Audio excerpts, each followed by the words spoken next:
समीर अपने घर के छज्जे से लोगों को आते जाते देख रहा था।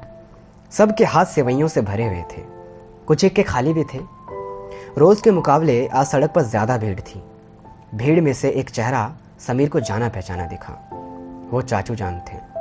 वो मानो खुशी के मारे उछलने लगा और वहीं से चाचू जान को आवाजें मारने लगा।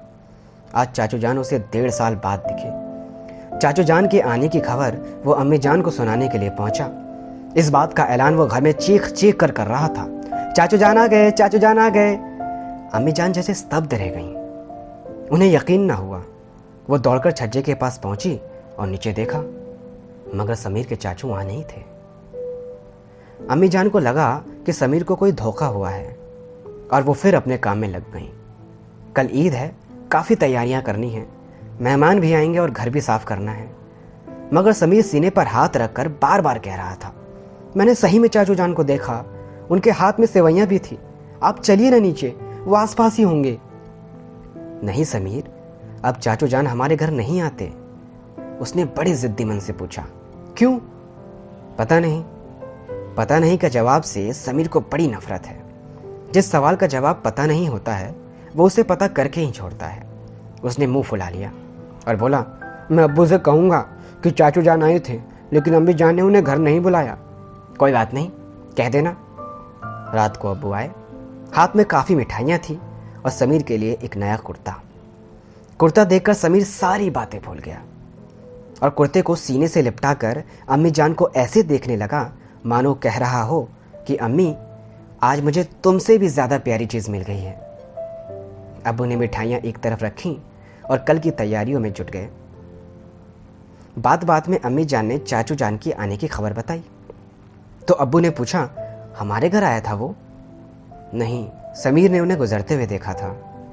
हाँ, तो हो सकता है बाजार में सेवइयाँ लेने आया हो सकता है। समीर कुर्ता पहनकर तैयार हो गया और कल के त्योहार के लिए खूब उछलने लगा। उसे लगा कि ये नया कुर्ता उसे सीलू को दिखाना चाहिए। सीलू, उसके गली का कुत्ता, बहुत दोस्ती है दोनों में। अब्बू से इजाज़त पाकर वो तुरंत नीचे पहुंचा और सीटी मारकर सीलू को बुलाने लगा।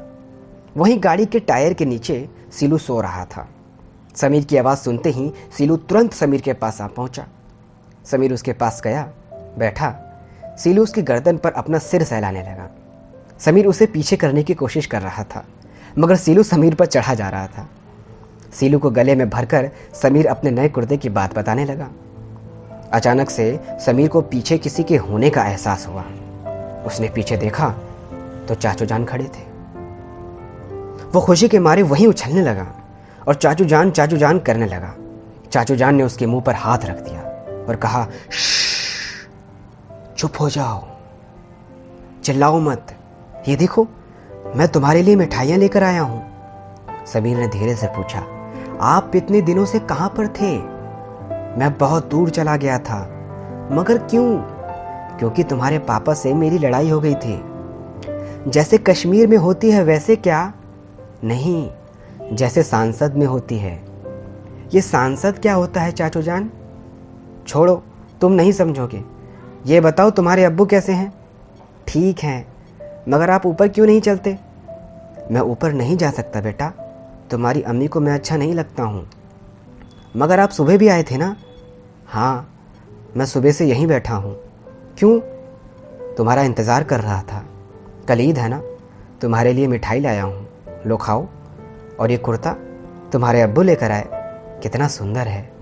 तुम मिठाई क्यों नहीं खा रहे हो? खाओ ना। इतना कहते कहते चाचू जान का गला भर गया, आंखों से पानी आने लगा और आंसू छुपाने के लिए वो एक तरफ हो गए। समीर ने बोला, रोने से काम नहीं चलेगा चाचू, मुझे ईदी चाहिए। चाचू ने कहा, क्या लेगा ईदी में? ईद मुबारक चाहिए। चाचू जान ने समीर को आलिंगन कर लिया। ऐसे नहीं, मुझे लिखित में चाहिए ताकि मैं उसे हमेशा के लिए अपने पास रख सकूं। अच्छा भाई, लो। चाचू जान ने मिठाई के डब्बे के ऊपर लिख दिया, ईद मुबारक। मेरे पास भी आपके लिए एक तोहफा है, 1 मिनट रुकिए। समीर झटपट ऊपर चला गया और सीधे अब्बू के पास पहुंचा और पूछा, अब्बू जान, अगर कोई आपको ईद मुबारक कहता है तो आपको क्या करना चाहिए? अब्बू जान ने बड़े प्यार से उत्तर दिया, उसे भी ईद मुबारक कहना चाहिए। और गले से लगाना चाहिए। तभी समीर ने पीछे छुपाई हुई मिठाई के डब्बे को अब्बू के सामने रख दिया। ये तुम्हें किसने दिया? लीजिए तो सही। अब्बू ने डब्बा लिया और देखा कि उस पर कुछ लिखा हुआ है। डब्बे को सीधा किया और पढ़ा, ईद मुबारक, और मुस्कुराने लगे। फिर समीर ने कहा, चाचू जान ने भेजा है, वो आपको ईद की शुभकामनाएं देने आए हैं, अभी नीचे खड़े हैं, उनसे गले नहीं लगेंगे।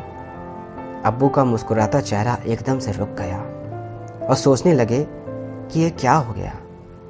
अब्बू तुरंत नीचे पहुंचे। समीर के साथ अम्मी भी आईं। अब्बू ने देखा समीर के चाचू वहीं पर बैठे हुए हैं। बड़े भाई को एकदम ऐसे आते हुए देख छोटा भाई खड़ा हो गया और डर गया। वो तुरंत छोटे भाई के पास पहुंचे और उसे जोर से अपनी बाहों में भर लिया। अब समीर को वाकई में ईदी मिल चुकी थी। उसने जोर से कहा, अब्बू जान, चाचू जान, ईद मुबारक।